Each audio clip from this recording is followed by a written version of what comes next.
now sold out this business for a few million quid, and he started to invest in other businesses there. What he learned was really true there. You've got to get up and go and do it. It won't come to you, you know, nobody's going to come to you there if you just sit around thinking that the phone's going to ring. The world doesn't work that way. As much as the internet is there, and it's a very powerful tool, there is no substitute for talking to people. We're human beings. We've all noticed that more during the lockdown. So if a 16-year-old boy can sell out within a couple of years, then there's hope for everybody, isn't there? So I'm going to start the course off now. Okay. Please stop me and any questions you want to ask. Don't be embarrassed to ask if you ask 10 times. They can see the aim of my course is to encourage direct and indirect independent learning, to develop appreciation of the values, to encourage development, to encourage you to apply your experience and knowledge to understand skills from the course. Please read that through.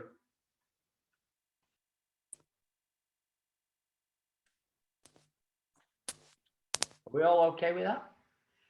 This is basically training. I normally train, obviously, because of COVID, I've been training online, but I normally train live.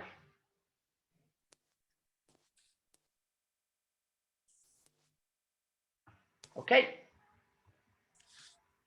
So let's start off the business. Just a little thought for you. What is an entrepreneur? Anybody know? Anybody think they know? An entrepreneur is someone who starts their own business, especially when this involves seeing an opportunity, having that initiative, that drive, and is prepared to take the risk. Are you that type of person? The true essence of an entrepreneur is to define, invest, and build and repeat the business, making money and become the number one. That's really what an entrepreneur is. You also work for yourself. You're focused. You have an initiative. You're prepared to work any hours that are needed. You've got plenty of belief in yourself and self-confidence. You're resourceful. You can see round the trees rather than down the road. You've got the drive and the energy to do it. You've got this fire in your stomach, this urgency to develop new ideas, and you're totally committed to moving ahead with it. And success as an innovator are important to you, the most important thing in your life. And you're not afraid to delegate tasks to third parties. You're not embarrassed to ask them. And lastly, you're not afraid of rejection, because in life, none of us get 100% success. Focus, single-minded. That's what you have to be.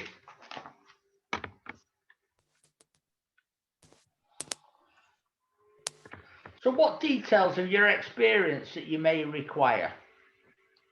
Self-confidence, persuasive, commercial awareness, flexibility, professionalism, planning, details of training, very, very important.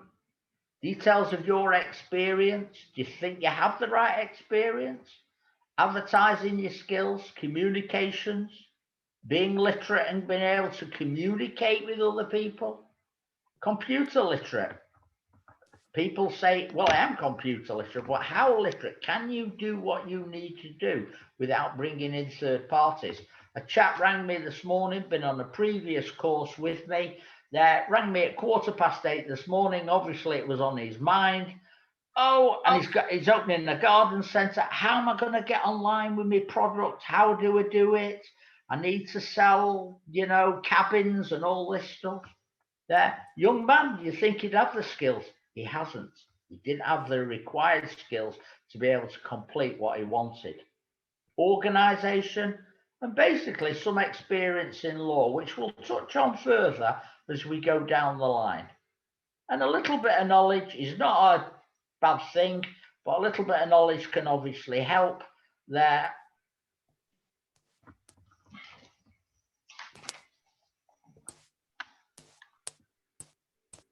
So what are the attributes of running your own business? Successful business, is that your desire? Work around your lifestyle. Have you got a job at the same time you're going to be setting up this business? Do the hours suit you? Are they flexible for you there? Independence, job satisfaction. You can choose your own work whenever you want it. You can make your own decisions, which rest on your shoulders. You've been working in a company, there's no hierarchy, there's nobody to say, do this, do that, come in, go there, take that, sit at that desk. It's all down to you. No office politics, nobody on the next desk snoring about the back of your head. And no unemployment worry. Who the hell's going to sack you? We've just seen, we've all gone, we're going to be looking at 2 million people unemployed there. Fortunately, with self-employment, it's not an issue. And of course, the harder you work, hopefully, you'll reap the rewards for it in time. Entrepreneurs, that's what you have to think about becoming. Okay. Bear with me. So, as we said, we've jumped one. Sorry about that, ladies and gentlemen. We have jumped one. There. Trying to get rid of this off my screen. Okay.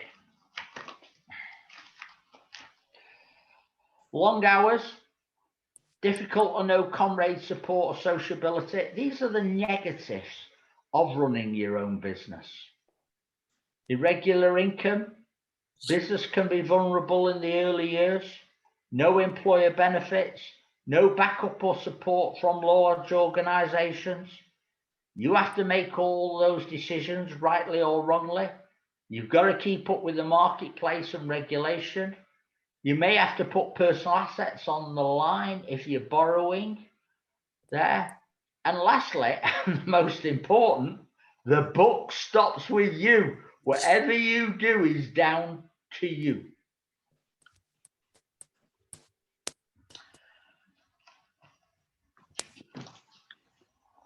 Trading entities. Well, let's talk about that, okay? Because we're going to talk in detail about self-employment and limited companies, because it's a very, very relevant point to which way that you decide to go, okay?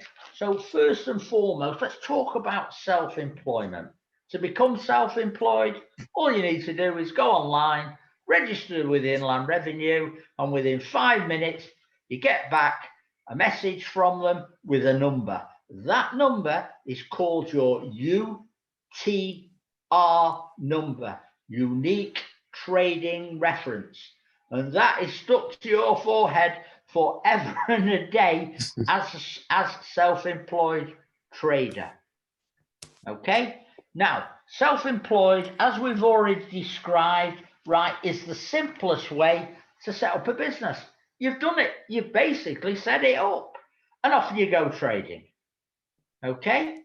And we've discussed very briefly that the pros and cons of self-employment, the risks and factors on it, becoming a sole trader. Okay? There's not a lot to it there. Unfortunately, as I said earlier on, everything that you do is down to you. And that's including paying your income tax, etc. Now, a lot of people say, oh, God, how am I going to do this? How am I going to manage all this? There is different ways of doing your accounts at the end of the year. You can buy electronic sites such as Xero, which you can do your own bookkeeping. You can employ a small accountant, which will cost you 100 quid to start off with there, who will advise you accordingly with the revenue. But do not forget this, that you have personal allowances before you pay any tax from any income that you may generate of £12,500. Okay, don't forget that. Could you just repeat that, please? Sorry. Yeah, I'm great. There's actually a slide with it on. Oh, yeah. I'm okay. coming on. Thank you. It's a very important point, and I'm coming on to that in more details. Okay. So the pros of being self-employed, it allows you to choose when you want to work. It chooses where you work. It chooses what you work on, and potentially, hopefully, you'll make more money. The cons: no guarantee to work, of course, or money. Potentially make less money. You may have to work for free to get the money. And there are few employment rights protections for yourself, and you are working in isolation. Those are the salient points that you should consider with it there. So it's a simple process. It doesn't have any major bearing, and the taxation system for self-employment is fairly straightforward, where you pay off the top 20%, and you'll also pay a stamp, a small stamp of £3 and 5p every month. Here's the slide. I'm just putting it on now if it'll go, which it's not. Come on. For some reason it's decided not to play. Why are you not playing? Right. Okay, those are the tax rates for self-employment. So you have to pay what's called Class 2 profits over £6,495. You've got a camera, take a picture of it so you've got it as a record. It is in the booklet that that Jay will send you when you give him your email. The same details are more detailed, but they're in the booklet. You don't want that. Okay, so let's say that after your allowances and all your startup costs, right? Remember, you're setting up a business. You might have to buy a photocopier. You might have to buy other electronic equipment for your business. You may have to buy wood, nails, whatever type of industry you go in. You're going to have to, if you're selling stock or equipment or whatever, you may need to buy something. All that is legitimately tax deductible. And again, there's a slide later on which will show you what is tax deductible and isn't tax deductible. So that £6,495 comes after all these deductions that you are legally entitled to make, plus your personal allowances of £12,500 this year.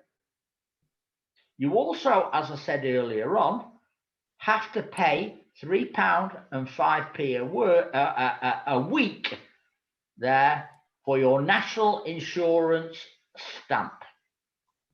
Now, hopefully, you'll pay more tax because you'll make profits over £50,000. And of course, the tax rate for that goes up. Now, this is as it is today. This could change tomorrow because the government are talking about making changes to pay for COVID. Unlimited company, you may have watched the budget and they're talking about raising what's called corporation tax, and we'll move on to that in a minute, up to 25%, where it's only currently 19%. Well, these are important points there for you to take note of. These are all people who've set their own businesses up. And we'll now talk about limited companies. Why do people have a limited company and not be self-employed? Well, a limited company in law is a separate entity from you. So whereas self-employment, everything is yours, it all surrounds you and all the rest of it there. In law, the company is not you. Although you run the company as an officer of the company, it is not you as a separate legal identity. So there can be benefits to running a limited company. One of the benefits that people always ask me about is that if, God forbid, that you get into financial trouble, will the liability that the company has created be down to them? And it won't. It's down to the company. And providing that your problem, that the trading has fallen down, say because of COVID, which isn't your fault, then legitimately you could close that business up without any liability to yourself. So it's an important point. Now, a lot of people start off as a sole trader. We've lost one here. We've lost that young lady. She's gone. Yeah, she had to go. She had to. All right, okay. Most people can start off as a sole trader, but quite legally, they may decide they want to expand and use a limited company for credibility to move on. So what they can start off as a sole trader, and quite legally, they can transfer into a limited company. What they can't do is go from a limited company back to a sole trader. And that is because, again, it is a separate entity in law. Okay. Again, these are the tax bands for a limited company as they stand at the moment. As we are aware, the Chancellor is changing these. Most people who run a small limited company tend to take their income from what is called dividends. Providing the company has surplus profits in it, then they can declare their income at a lesser rate than you would do for self-employment. However, the company still has to pay its corporation tax bill. And as we've said, that is currently 19%, but the Chancellor has mentioned that over the next few years, that will rise to 25% of the company's profits. Here's a chart which tells you the difference between self-employment and limited companies, and the difference in taxation as they stand today.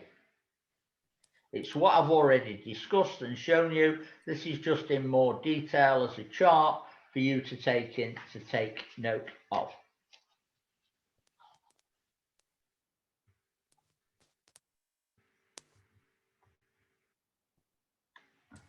So let's get down to the nitty-gritty. How do we establish a new business? What do we need to do? Okay. First of all, you've got to find the idea, what you want to do. Then, in great detail, you need to research it. When you've researched it, you've got to be confident. You've got to believe in yourself that it's going to work for you. If you're half-hearted about it and you go in half-hearted, it won't happen. You then need to sit down and look at operational planning. Construct a detailed strategy over possibly 3 years, how you can move this business forward. What ingredients do I need to put into this strategy to make it work? Prepare an in-depth market study. All this sounds so complicated, but it's for your benefit that you do this work. When you've got that information, get it out your head onto paper. Put a detailed plan together. The plan doesn't have to be millions of sheets of paper, but it's got to be there that makes sense, step by steps. Attached to the plan, you need financial planning, a cash flow forecast. And you'll see cash flow forecasts as we go on.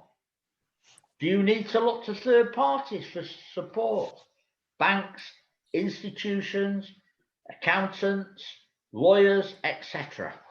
What's going to be your legal framework? Are you going to start off self-employed? Are you going to be limited? Are you going to be a partnership? Is that something else that's on the cards to do? Partnerships are just like self-employed. It's joint and several liability. Then when you've got all that together, you start networking, getting out there with it to find people who can provide you with leads. And lastly, implement the plan. Here we have stepping stones, which is basically the idea, jumping from stone to stone.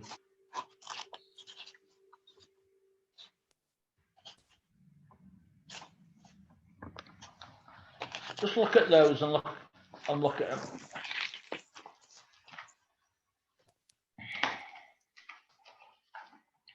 It's fairly straightforward. It's, as we said, idea, you're the entrepreneur, you've got a strategy, marketplace, the business plan, assistance finance, if that's what you're going to need, legal framework, networking, and whoosh, off you go.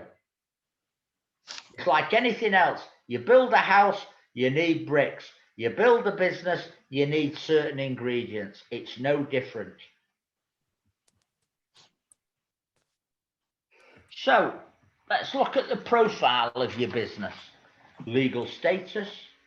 Are you a partnership? Are you a limited company? Are you going to, with a limited company, you have shares?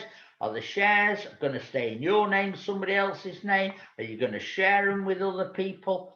Are you going to produce monthly figures? Business activities. Are you going to offer in your clients? What type of service? How does it work? What's your target market? Your selling points, your address? Are you going to be renting premises? Are you going to be taking a lease? Are you going to rent? Is there a break clause in your lease so you can walk away if things go wrong? Are you going to be looking at a mortgage? Can you afford the monthly repayments? Are you going to be subletting part of the building, your premises, to tenants? Do you have a deposit? Is there third parties involved with you? What are the risks? Is your product patented to cover you? Are you going to be an exclusive agent? Especially today, environment is a big thing. Is your business eco-friendly? Are you seeking grants for it? And what type of responsibilities affect you?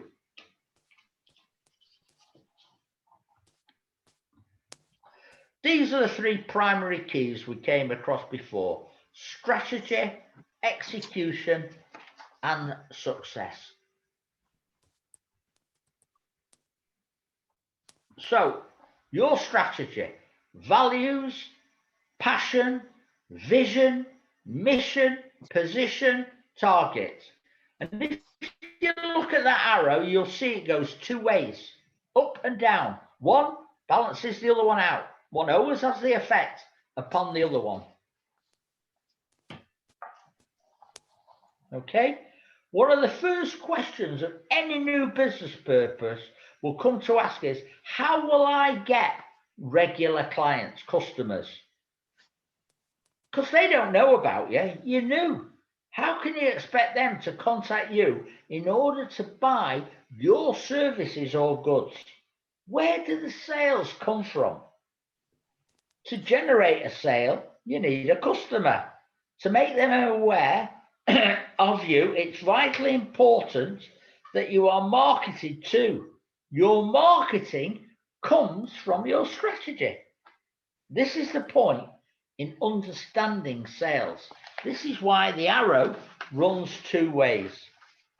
Most people thinking about a small business have little time for a strategy. They are under the impression that it doesn't apply to a small business. Almost everything that happens in a small business comes from impact on your strategy. Whether a business open at weekends is determined by the type of customer it wants to attract. A business which opens from 9 till 5, Monday to Friday, can only serve customers who work those hours. Perhaps if you decide to use the internet to market your products on, it would also determine the type of people that you may be selling to. For they have to be computer literate and have to have a credit card to enable them to buy off you. So that's a brief summary of your strategy. I'm losing my voice. Okay, research. This is so important. The amount of times that I've had people who are opening retail premises and I've said to them, what research have you done? One lady, she was opening a nail bar, and I said to her, have you stood outside that shop and watched people go by and ask them, if you owned a nail bar here, would you come in to have your nails serviced? And she did, and she took sheets and she stood there in the rain for 4 weeks, and she worked out the way of people going down that road, how much trade there was for her, local trade, to set her off, and whether it was viable or not. So that research is vital. So you can have an understanding whether your idea is positive or not. So your definition of your business. Where's your market? Who is your market? How big's your market? How many people are in that market there? Do they all live in the UK? Do they live thousands of miles away there? Who are your customers you're going to be selling to? Are they local? Logistically? Geographically? What is the demand from those customers for your type of product? What age group does it affect? Who are your competition? Why can you be different from your competition? What makes you that little bit different? What's your special thing that you've got that the others haven't? Is it flexibility because you can move fast, you're cheaper, you make the things cheaper, your colour's green and theirs is yellow? Whatever it is, you need to think about your competition because they're always going to be knocking on your door. Why should a customer prefer your products, services? What do you depend on to make it all work? Under what circumstances would a client pay more for it? Well, we saw during the pandemic, masks, you couldn't buy them for love or money. Now, I think a box was about £5 at one time for a few. Now you can buy about 100 for about £1.99. People will pay. The market is about supply and demand. That's what it's about. The demand has been created. You have the supply. That's why people would pay more for it, because you have what other people don't. So let's look at market. Let's look at generating sales, because sales are the lifeblood of your business. There. Somebody sent me this the other day. Hopefully you'll be able to see it.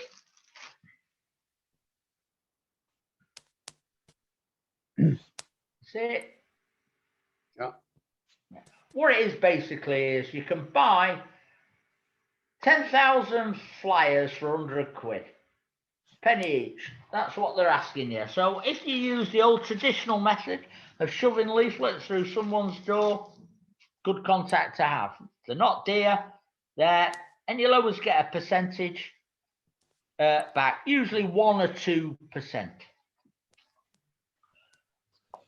Today, the big thing, of course, is social media. Technology is very rapid these days and most people do depend on them in one way or the other. We've all seen during the lockdown how Amazon has gone through the roof and eBay.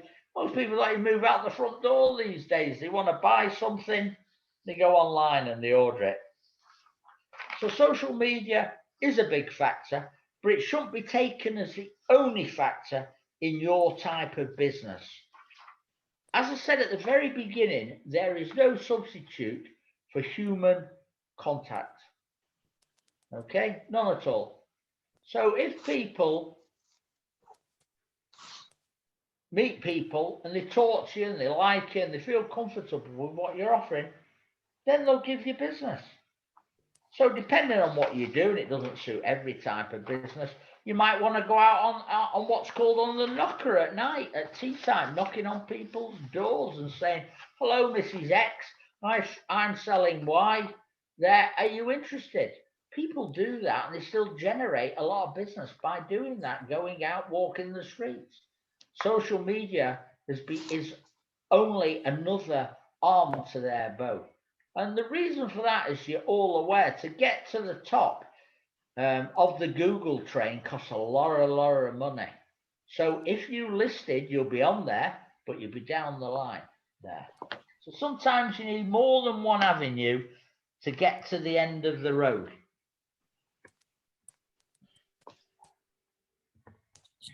This is what we've just discussed.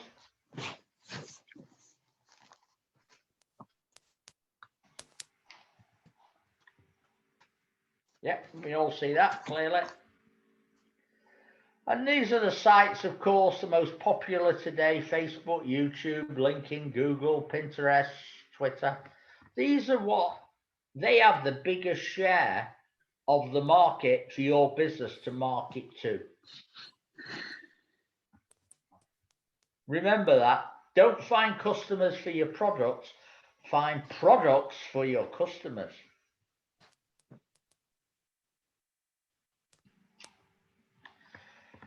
Important thing is, when you're putting a business plan together, you do need to reflect, or a business together, on what's called a SWOT analysis.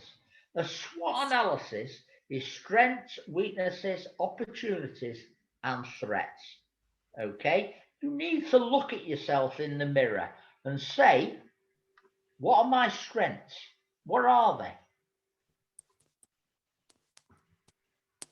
Do I competitive? Is it something unique? Do I have the experience? Do I have financial resources? Am I good at marketing? Is the business located in a high place where there's lots of people? Is it accredited there? Is it certificated? Have I got good IT systems? Do I have the right cultural backing? Is there somebody going to back me up when I'm going on holiday? These are important points. You need to reflect on these things and think about them.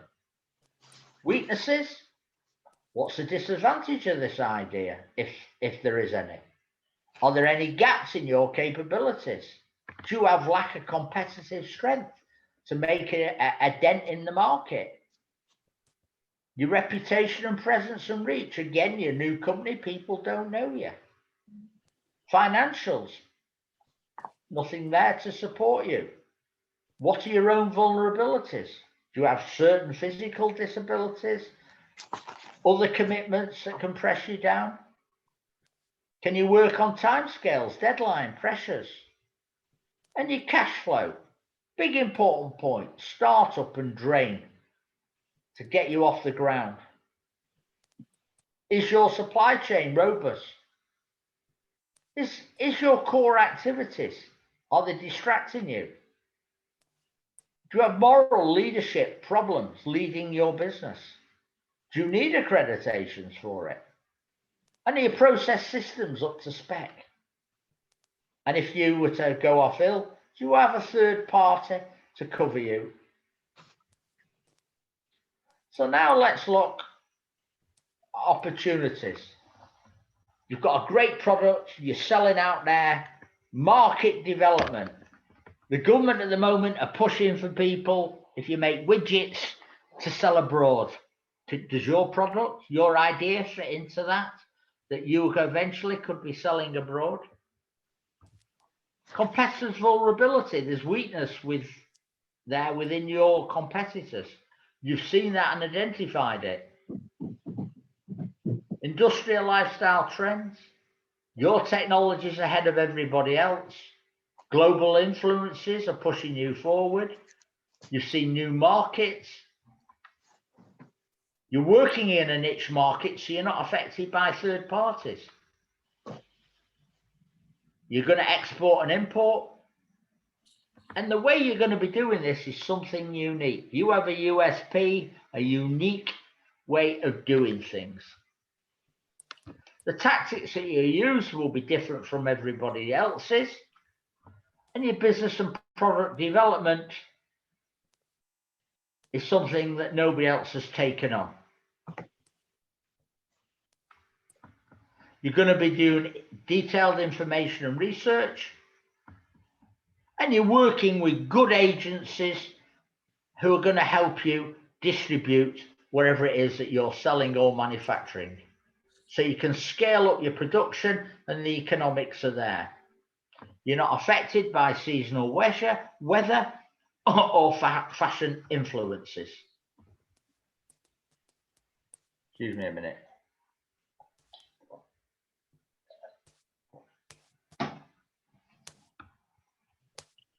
So what threats? What is a threat to your business? Political effect. We have a change of government and we all become communists and walk around in blue jackets, and we're not allowed to go out and sell to each other. New legislation that could affect your business there. Government could change its mind. They want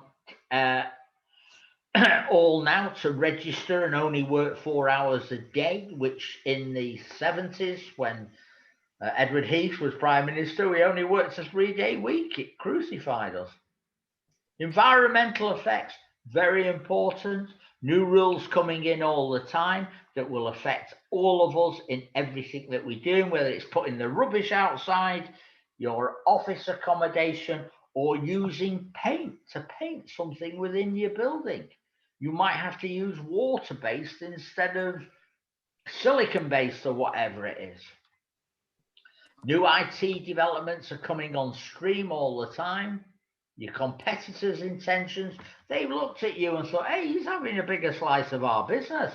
We're not having this. How can we stop him doing what he's doing? You always have to be ahead of the crowd. Market demand may change. What looks good today may not look good tomorrow. New technology. Vital contract partners say, that's been great, Joe. You've been wonderful for the last 2 years. However, we don't need you anymore because we're selling to a third party, or we don't need your contract, or whatever it is. So it can put a real dent in your earning capacity.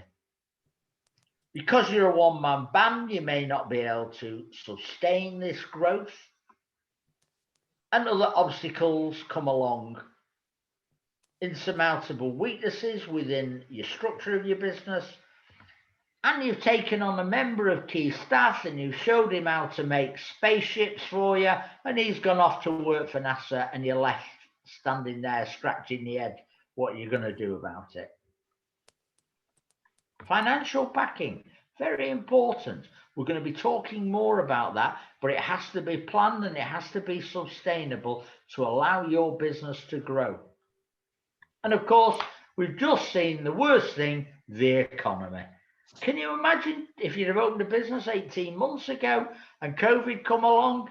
You'd have been stood at the side of the airwell with a brick round your neck there, thinking, my God, what have I done? Right? Nobody knows. It's a once in a lifetime, hopefully, thing that happened. But for somebody who started up, it's the most horrendous situation.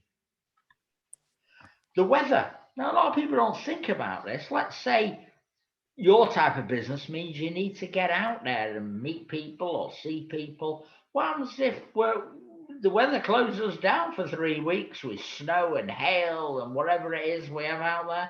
Fortunately, in Britain, we don't get a lot of it. We get a little bit in January, but we don't tend to get a lot. But it can happen. Look what's happening in Australia at the moment. Freak weather, flooding in Sydney, unheard of. Unheard of there. So the weather patterns have changed and it needs to be thought about. Okay, the most friendly man for you all out there, the revenue.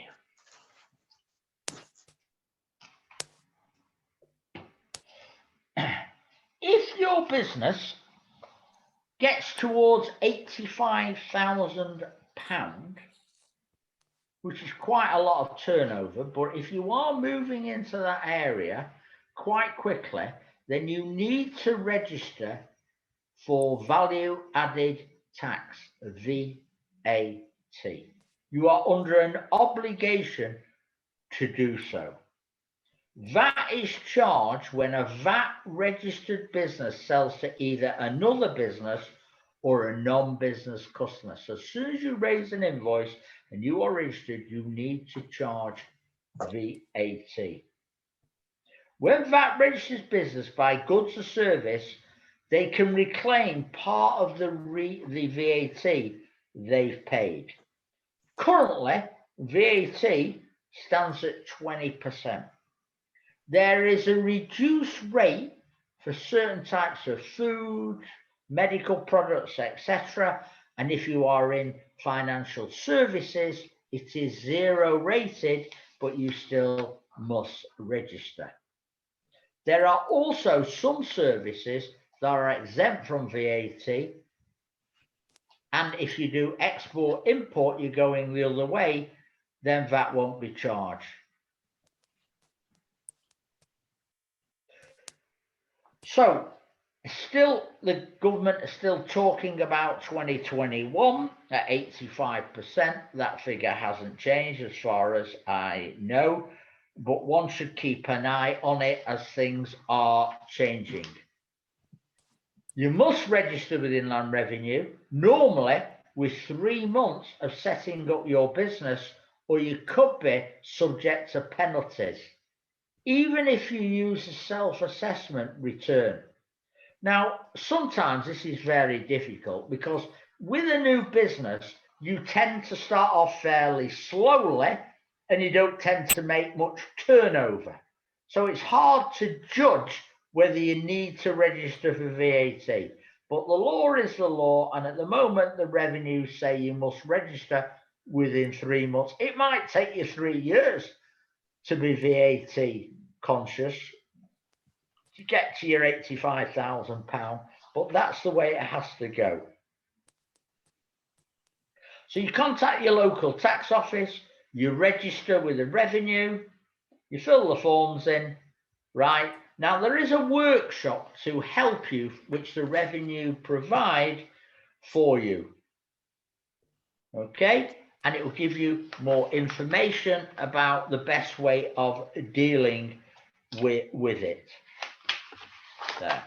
Just to show you, I have some forms here which may be of interest to you. This is your form for becoming self-employed, which you will get online. Okay, it says becoming self-employed and register for national insurance contributions or tax. So you pay your £3.05.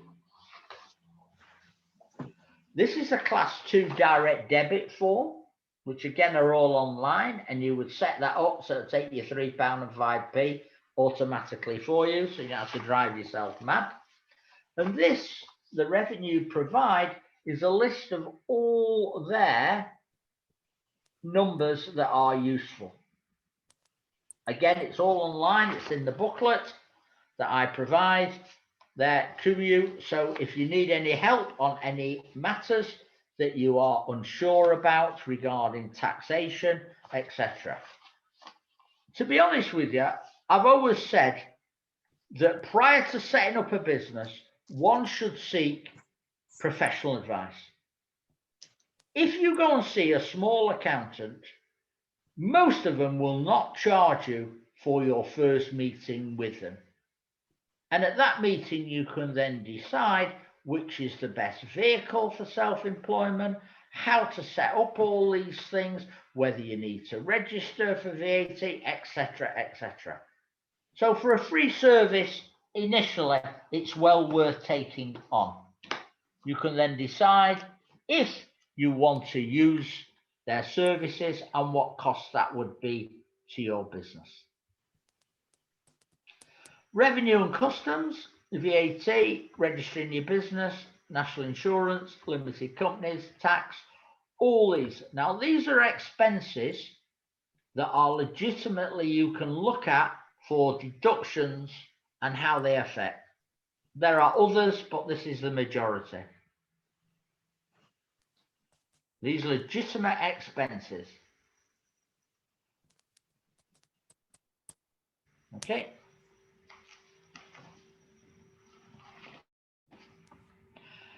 And these are expenses that are not allowable.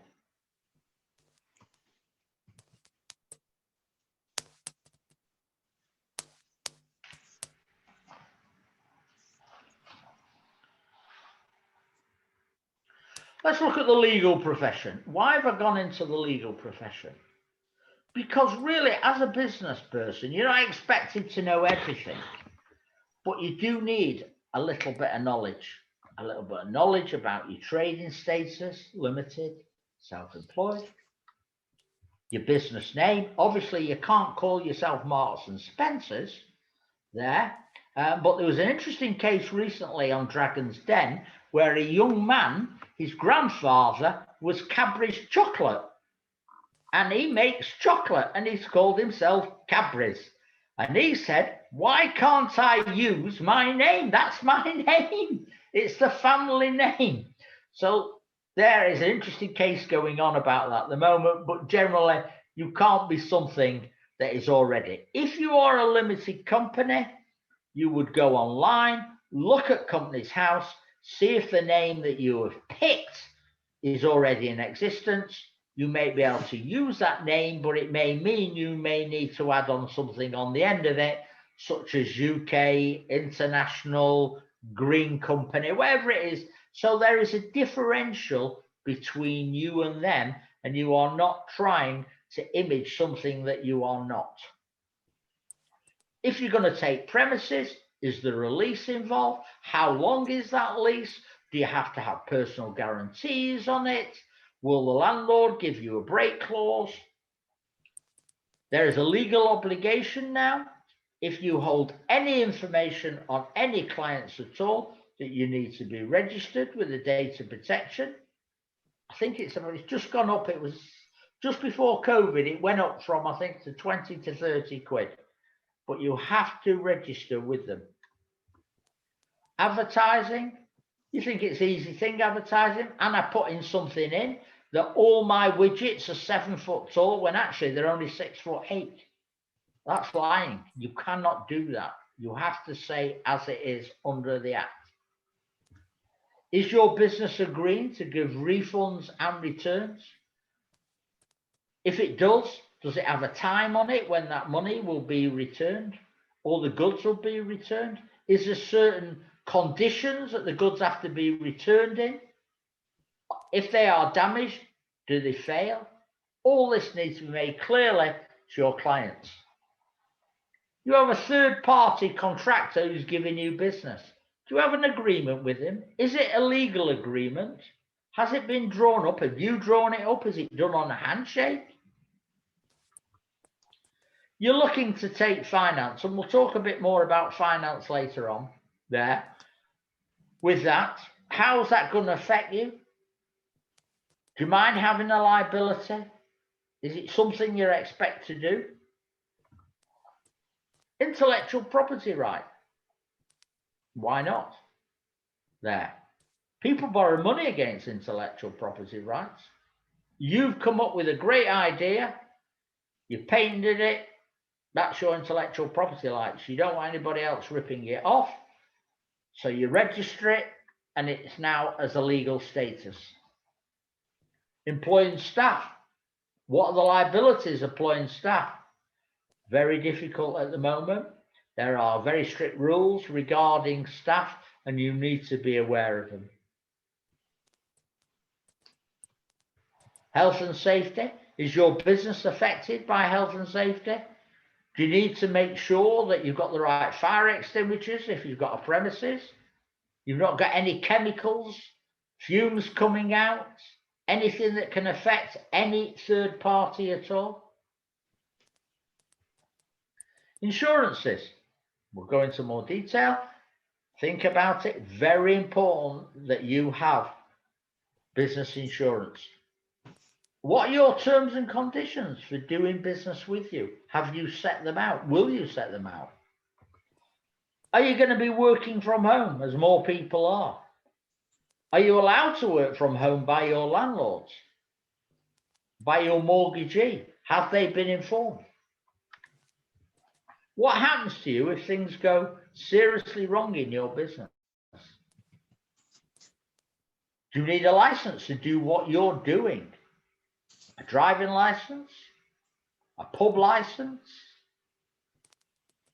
Intellectual license? Anything? Do you need one? Is it up to date? Have you organized one? Again, this environmental issues, have you looked at it? So those are important points. So let's come on now to the insurance salesman. As I said, you need insurance. These are all there. It says it there. You have to have employer's liability. You obviously need a driving license and insurance, and they are compulsory. All those things are available. The simplest way for a new business to go about this is to go into somebody like Swinton Insurance, sit down with a bloke and say, look, I'm doing this type of business. Please advise me what I need. And he'll, of course, say employer's liability and motor and the rest of it, who you may do with somebody else. But he may say you may need product liability. You may need insurance for your premises, or personal accident and sickness and redundancy if you go off work. A lot of brokers today put packages together that are tailor-made for your type of business, and it's much more competitive than using 5 different people online to be able to do that. And then it's all under one heading for you.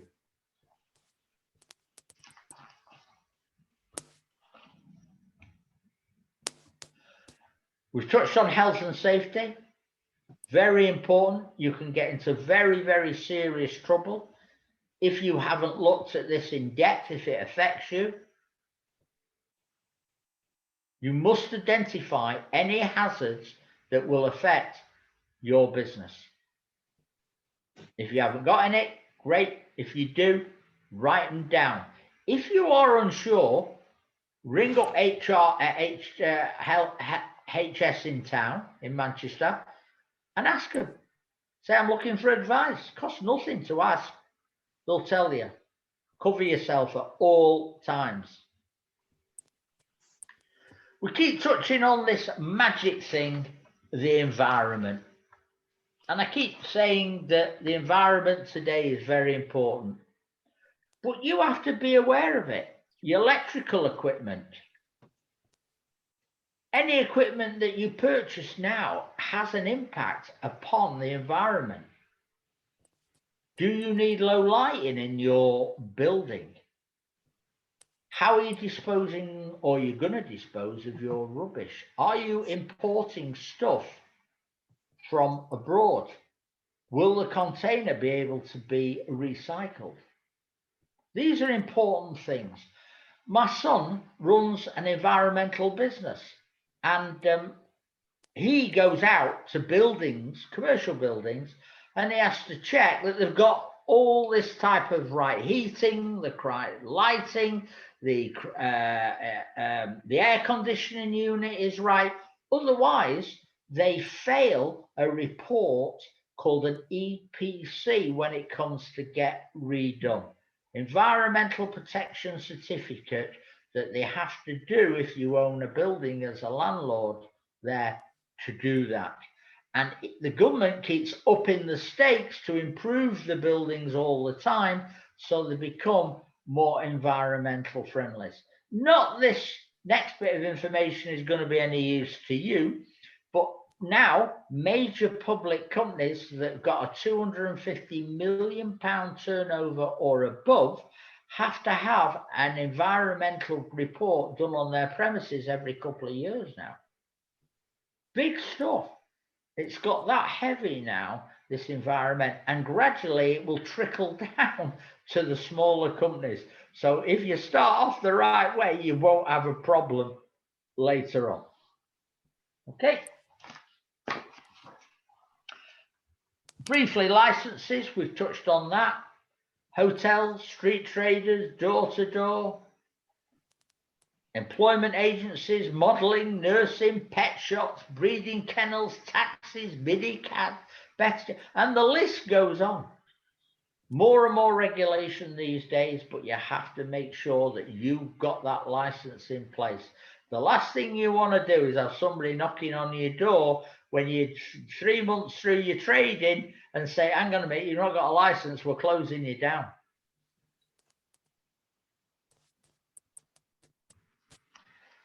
We've all seen the change in the way the world has moved on with the office now. More and more people are working from home there. And obviously the overheads of working from home are far, far less than if you were to hire an office. One of my sons has bought himself a cabin, a wooden cabin, and he's stuck it in his back garden. And he set his office up in his garden. He's moved out of his premises now over the last year, and he's moved into his cabin. So he gets up in the morning, he walks 3 yards down his garden, what little he's got of it, and he climbs into his cabin. And that's where he works from now. Now, because you work from home, or you will be working from home, that's your intention, you do need to get confirmation from your landlord, if you're renting, that you have permission to use that front room. You also he may need to contact the council to let them know. If you have a mortgage on your premises, the mortgagee needs to be aware of this.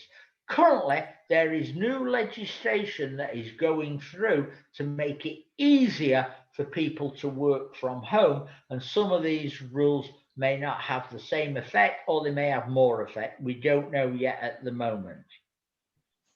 As regards the revenue with you working from home, you can claim a percentage of your office accommodation, a proportion, an agreed proportion, that is now your office and you are working. So your heating is proportional, your lighting is proportional, your water is proportional, rent is proportional. So part of that will be set off against your accounts at the end of the year. Okay, so if you've got a 4-room house, 1/4 would be offset. I mean, it may not work like that, but there is a proportion, and the revenue are starting to allow that, the use of your home for expenses.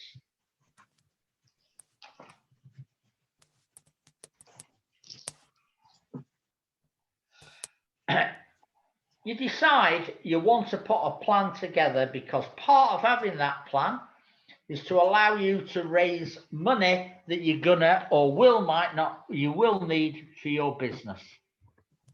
So you're gonna have to look to design a business plan. It's always important to come over professionally, that you know what you're talking about. You must include your objectives. You've got a CV and you're qualified or got experience, start off with that. And supporting evidence to show that you've done your research and that the concept works. Okay? The government run a scheme called the Startup Loan Scheme. And now there's more about it on a few more slides, but I'm mentioning it here because they will help you draw up a business plan and cash flow. They provide free mentoring to support you in this work. So if you're unsure of how to go about doing this and what you need to do, by contacting them, they will work with you all the way down the line.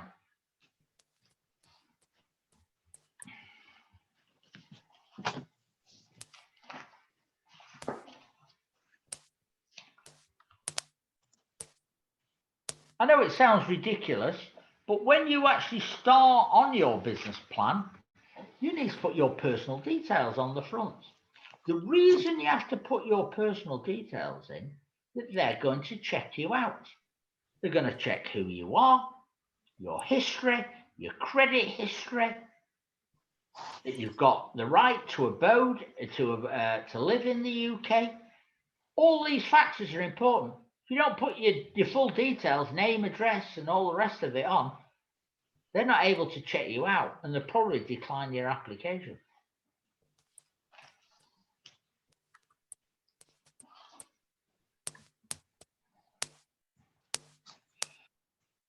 You started off, you've put your CV in. Your next point is your description of your business.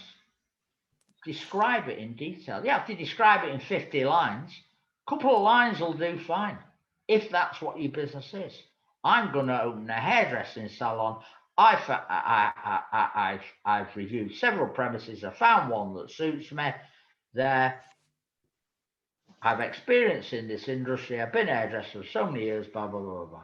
You don't need to put more than that. That's your description of your business. You're a hairdresser.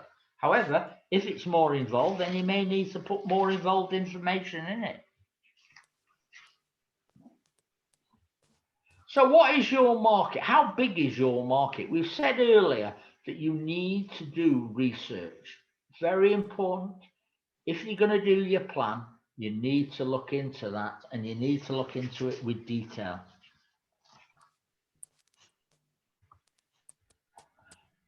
Again, find your unique selling points. Cost. Okay, what are the costs of setting up this business? You're going to buy equipment. Are you going to be looking at second hand off eBay or one of the other sites? Is it new? Is it leased? What are your insurance costs, liability, goods in transit? All these things need to be taken into account when you build this model of your business.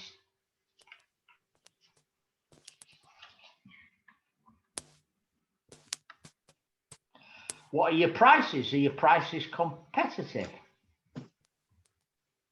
What are your overheads for setting this business up? Are there any?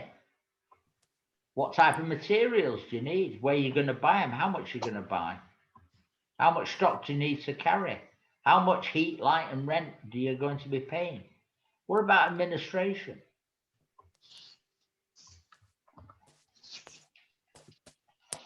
These are some additional things for your plan.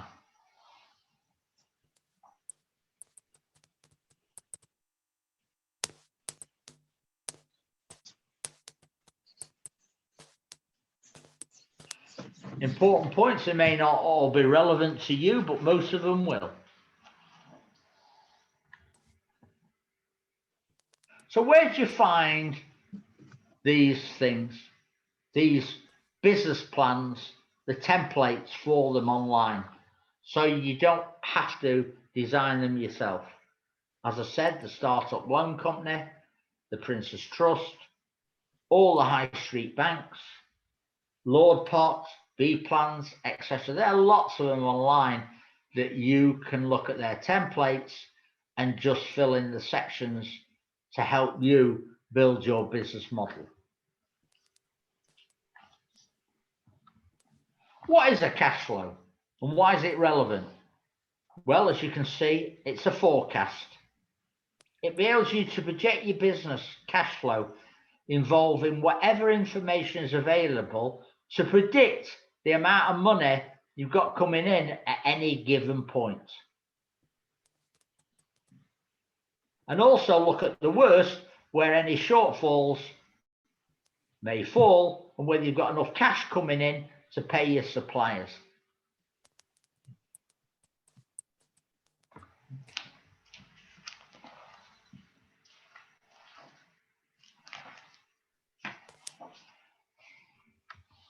What is a cash flow?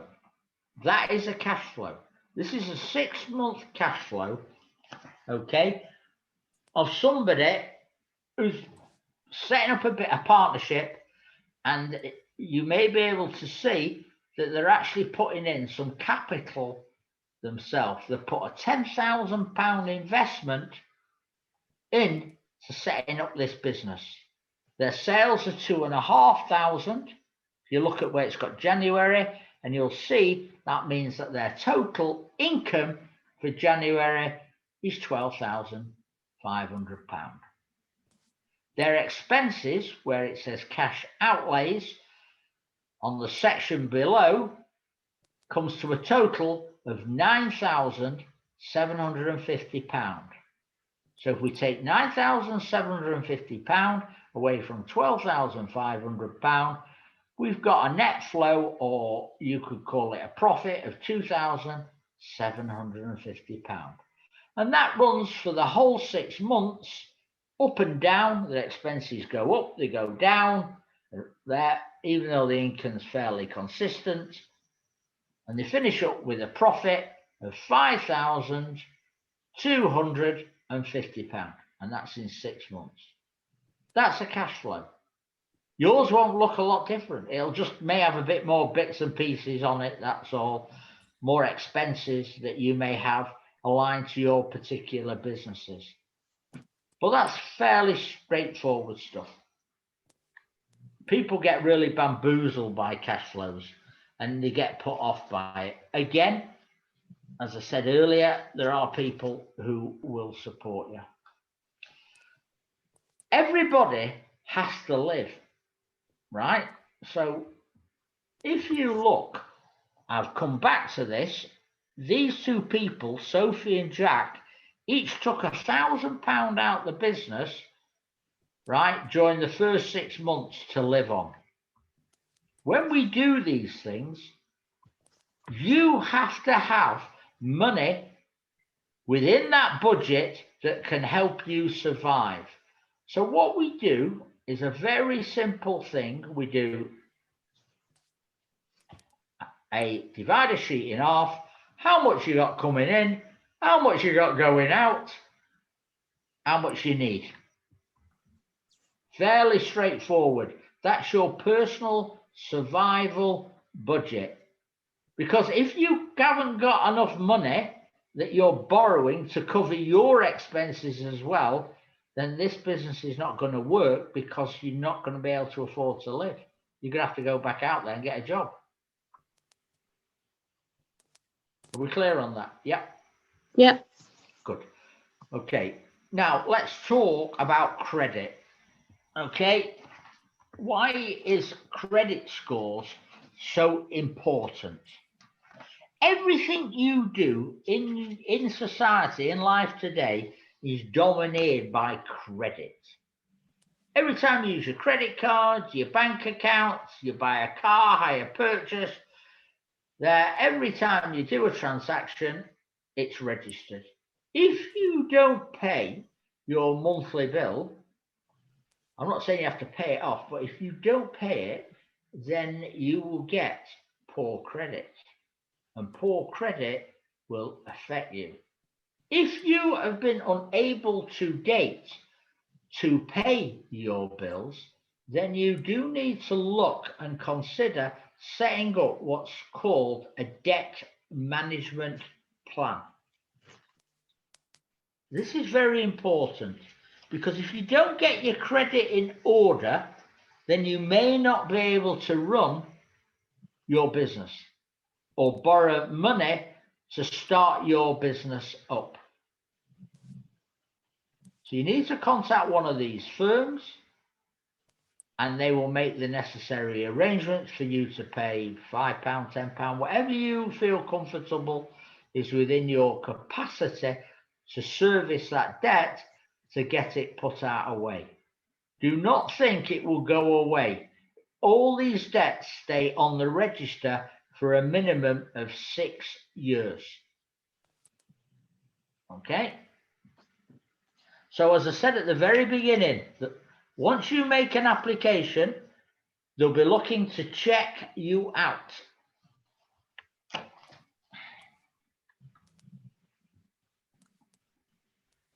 As I said, your credit report is a reflection of your financial history from the past to date. If you have got a county court judgment because you haven't paid, or a default registered against you, they will seriously affect your credit rating. And that is why the debt management plan needs to be dealt with. As I said, that will sit on your register for 6 months, and it tells any lender that to date you have not been responsible for whatever reason with your finances. Now, people argue, they say, well, I got divorced. What could I do? She went out and spent all my money. It doesn't matter. It's what is on that listing is what affects you and how your future as an independent person goes. Let's talk about the business now, right? And how you can deal with personal debt should it happen. About 10 years ago, well, 86 actually, the government introduced what was called an IVA. What was happening was that people couldn't pay the debts during the recession of the 80s, and there wasn't another vehicle available of dealing with it. So they introduced what's called an IVA, right? An individual voluntary arrangement. And what that means is that if you can't pay all your creditors, and let's say it comes to £10,000 hypothetically, all your debts, then you can make a legal arrangement with them to pay them so much in the pound, i.e. 10 pence in the pound, 20 pence in the pound. In other words, you'd pay them £2,000 rather than the £10,000. But it's a legal organized thing that you would do through a debt supervisor to do that and make sure that it's tied up properly and legally if you get in them situations. And that is most useful for self-employed. If you are a company, a limited company, you would do what's called a CVA, right? Which is exactly the same thing, but it allows the company to make arrangements with its creditors. Now, until a few months ago, we heard on the high street that a lot of these big names were doing CVAs, and they were doing that basically because they didn't want to pay their landlords what they'd agreed to pay, so they were doing a CVA to restructure that debt. Should none of them be satisfactory, then you can look at what's called bankruptcy. Now, I'll tell you this, about 20 odd years ago, somebody knocked me for a lot of money, and it really put me in a very, very awkward spot. And I was in Manchester, and I was walking down this road, and I saw this office, and it said, this is the office of bankruptcy. And I went in there, and this bloke says to me, do you want to go bankrupt? And I said, well, what's the situation? He said, it'll cost you £600. I said, if I had 600 quid, I wouldn't be in this office. Now, obviously, I never did. I sorted my life out. But people do go bankrupt. It's not a free thing unless the revenue come onto you and do what's called wind up and close your business and force you into bankruptcy. Generally, the problem with bankruptcy is just like anything else, it stays on the register for a minimum of 6 years. And being bankruptcy, if you own personal assets, they can look to take those personal assets off you, cars, houses, anything that you've got, to pay those debts. It does give you a fresh start, but it's the very, very last option one should consider taking.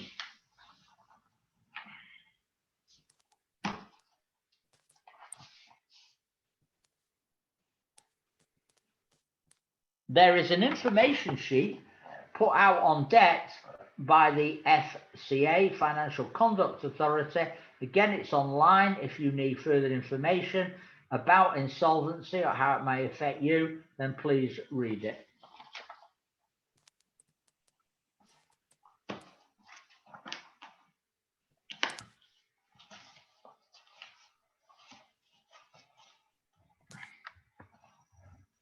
So, what is your USP? What is your unique selling point? What makes you different from anybody else? Think about it. If you're different, it's one of the most important strategies and advantages you can have. Okay, we're now going to move on and talk about money. A lot of the things that I'm going to talk about, I am not going to go into depth. If it affects your business, then please contact Jay and I will give you further information, because some of it is quite specialized.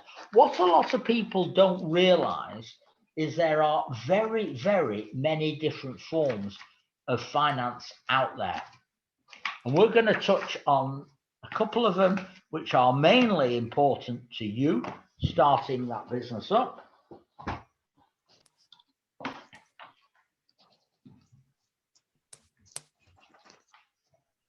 Most businesses need some form of investment. Okay, that's what they need. Working capital is important. Very few people can what we call bootstrap, that can actually finance their own businesses themselves. So it's no embarrassment to go out there and ask for support and help. From your point of view, if you borrow money as an individual, you'll be looking at the 1974 Consumer Credit Act. This act was set down very clearly to define how, in the case of a loan or the case of arrears or the case that you want to change your mind, is dealt with. And it only affects loans up to £25,000. If you borrow money under this next scheme, the Startup Loan Scheme, which I mentioned previously, from the government, you will come under that act. The offer they will make you will be under that act. If you go on their site, they have a calculator which can work out the amount you consider you may need. Their maximum term for repaying this startup loan is 5 years, 60 months. And you are expected to pay monthly in arrears the capital interest, which is 6.1%, and some of the capital back to repay the debt on that loan. Now, over the last 12, 14 months, I've had a lot of clients phone me and say, oh, my business has closed down because of COVID. To be fair to the government, they've contacted Startup Loans, and until this COVID matter has been rectified, they've put their loans on hold. But you must contact them and tell them that you can't afford to pay it. There. So if you find yourself in difficulty, you may have a VAT bill, tax bill, whatever, you need to let them know and say, I cannot pay this month. You do not want a default or county court judgment registered against you. They are fairly good because they are government supported. So funds are available from £500 to £25,000. To be honest with you, they tend to look at lending around about 7-8 grand. The biggest one I've ever done is £20,000, and that was to two guys who were opening a barber shop in Bury. There. I've never seen a £25,000. I'm not saying they don't do it, but they tend to look at 7-8 grand per individual.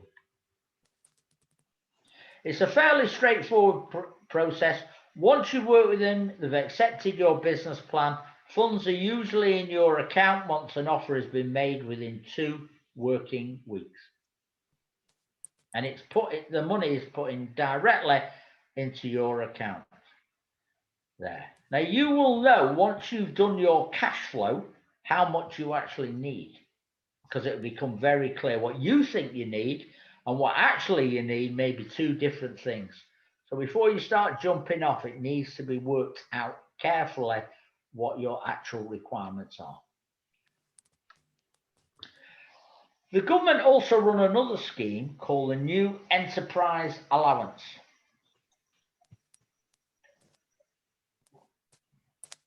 and you get this from the job centre. It's only a small amount of money, and your benefits will stop. Certain benefits will stop if you are on benefits now. And they provide you with a weekly allowance at 13 weeks at £65 and 13 weeks at £33, totaling £1,274. So as soon as you kick off, your other benefits that you're on will stop. So you need to look at that and how that works for you, whether there and whether your some benefits you may be claiming are affected.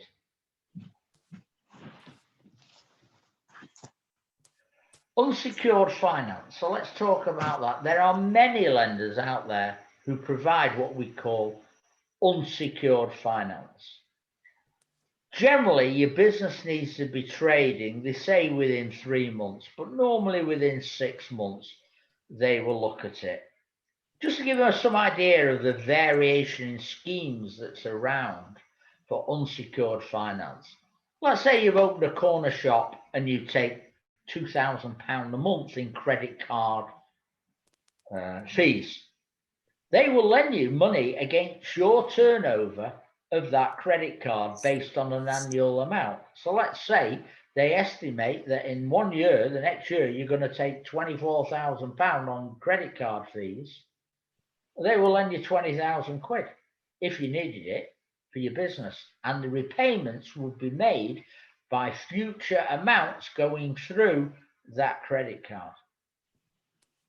And you think that's wonderful, but remember, you're paying the privilege. They're going to charge you an interest as well out of that fee. So you must look carefully at whether it's beneficial.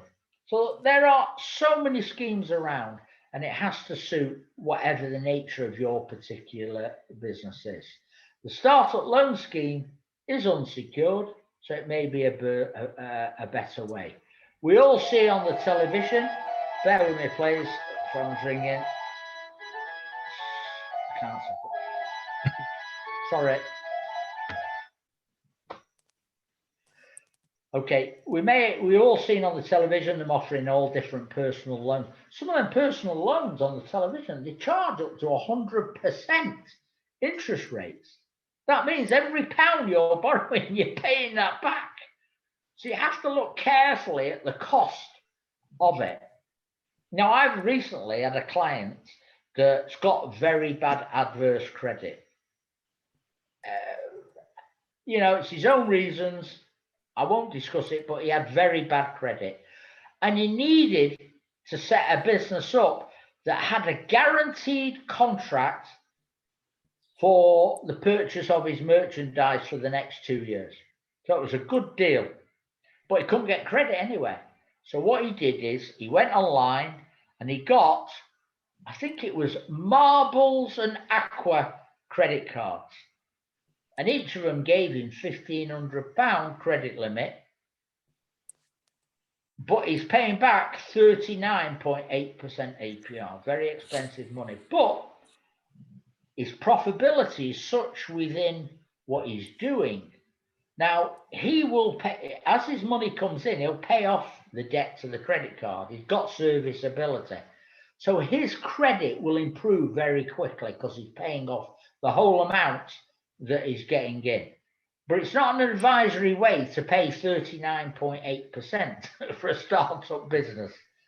But people do. And people, it's horses for courses credit. That's why keeping your credit good, making sure anything adverse is dealt with, and creditor arrangements is a much better way of going about things. I actually work for the Princess Trust as a mentor for them. If you're a young person up to 30, they are brilliant. They've helped hundreds of thousands of people, young people, change their lives. And if you're a young person and you're going into business, you need their help, well worth contacting them. Wonderful, wonderful institution. I've put this in, as I said to you, I'm only going to touch on this very briefly. If any of these affect your business, please talk to me separately, because they are not standard that one would be looking at. Angel investor. An angel investor is a guy, generally a wealthy man, that's looking to invest, put his money into another business there, and will work with you to achieve that result. There's an organization, if it's somebody that would fit your profile, and he would be your man. They would find him for you. Venture capital, VC fund. These tend to be more towards technology companies with ideas rather than general trade, but they are different because they will actually take equity, part of your business, and they intend to take that business within 3 to 5 years to the public market for a flotation. They look at businesses got great growth in it, quick growth with major profit. Peer-to-peer, very popular to these days, in some ways similar to angel, where somebody will lend you money personally and get an interest back on it. Very popular these days. Another one is crowdfunding. Musicians have struggled over the last 12, 18 months. There's a lot of crowdfunding sites where people can put money into a band and help them mature their music. But it's used for many, many different things. Lease. Lease is something where rather than you buy a product or equipment or a car, you lease it. So rather than pay out £20,000 for a new vehicle, you can pay £200 a month with probably 3 payments up front, and away you go, and you're driving a brand new car tomorrow morning.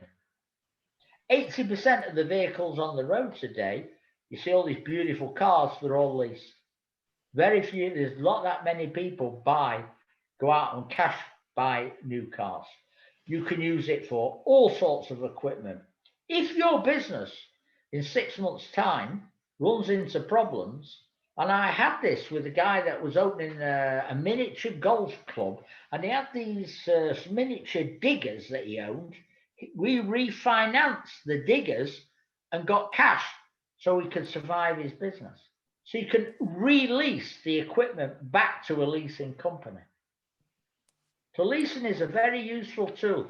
I've had clients that have leased pots and pans and cutlery.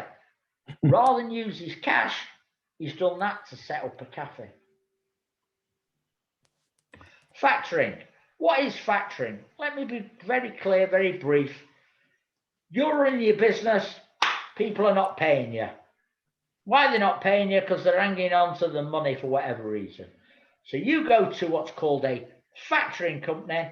You say, Mr. Factoring Company, here's my invoices for the last 3 months or last month, which come to £2,000, £3,000, £4,000, and they will look at them, check them out, check these companies exist, and they'll say fine, and they'll take you on board, and on day one, you will get 80% of that money up front of the value of them invoices. The other 20%, when they collect it from your party, you sold it to the goods, they will take their fees out, and their fees are 2-3% there, and the balance of that money will come to you. So you've got instant cash flow every month. And that is what factoring works for. And lots and lots and lots of companies use it there. Okay. Letters of credit. You'll want to buy stuff from China because you've got a client here that wants 500 orange dresses, and you've got a contact in China that can make you 500 orange dresses. How do you do it? You open what's called a letter of credit. It's an international agreement for funding. And these letters of credit tend to be that only funds are released to the people in China when the stuff is put on the boat. There are different types of letters of credit, but that's enough. Farming. All right, you want to be a farmer? Or you are a farmer? There's funding for that. You can go and buy yourself a farm. chase your own pigs round your own pen. There, set a new barn up. There's a lot of cash around. It's quite popular, and the government do provide some capital to farmers. So if that's your bag, something worth looking at. Commercial finance, these tend to be fully secured. Commercial finance is used for buying any sort of commercial property. Okay, anything at all. With all these loans, the maximum they look at lending is about 70 to 75% of the value of the building. You would have to find 25%.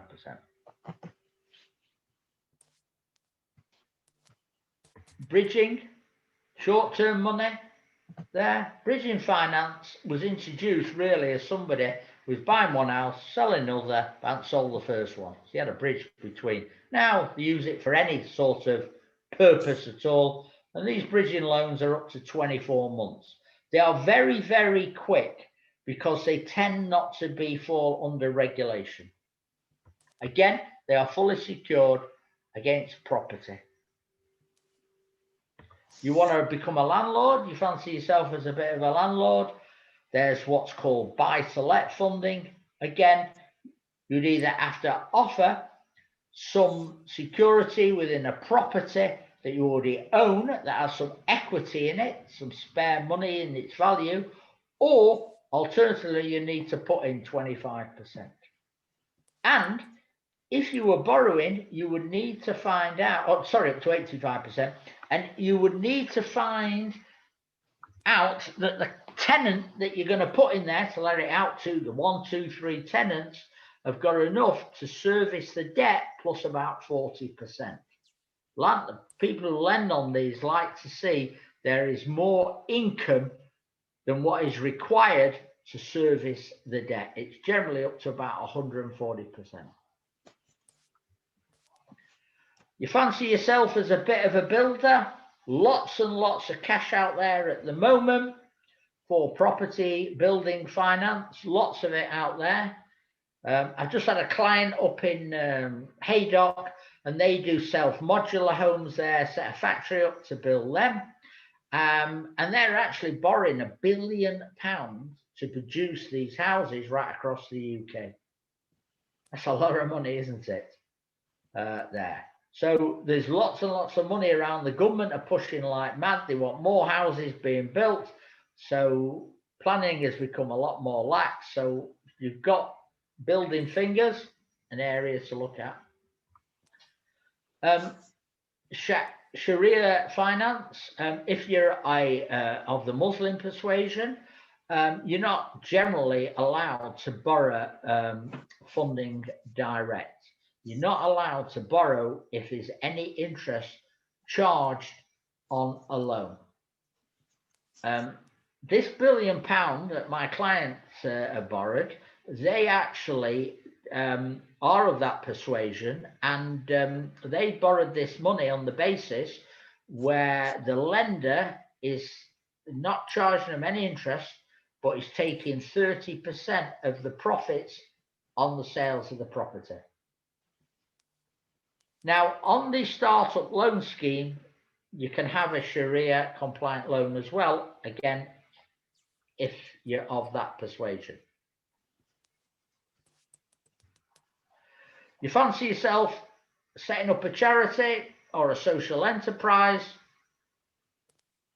again, that's something that you can look at, or a community interest company.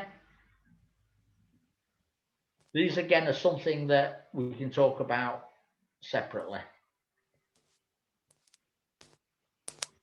So we're running at the end now. I think we've done well. We've just done 1 hour 45 minutes. You're about to start off now. You've got all the ideas in your head. Any questions, please? Anyone? No. Was that useful for everybody? Did you sort of... Yes, definitely. Good. Well, hopefully, if you want anything further, my details are there, or contact Jay. Yes. Please contact Jay. I'll send you the booklet there, and we'll go from there. Okay. Brilliant. Thank you very much, All right, Carl. thank you very much. If you'd Carl, like to go. that was wonderful. I'm just going to say a few words of thanks before we close the recording.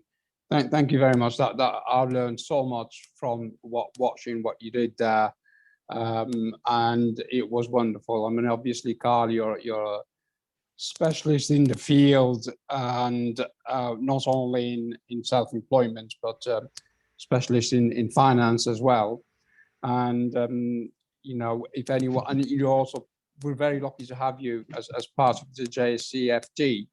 So if there are any further inquiries in this regard, we will send them to yourself. And thank you once again for giving us the wisdom of your knowledge today. Thanks a lot. Thank you very much, Carl. Thank you, Carl. Bye-bye. I'm gonna stop.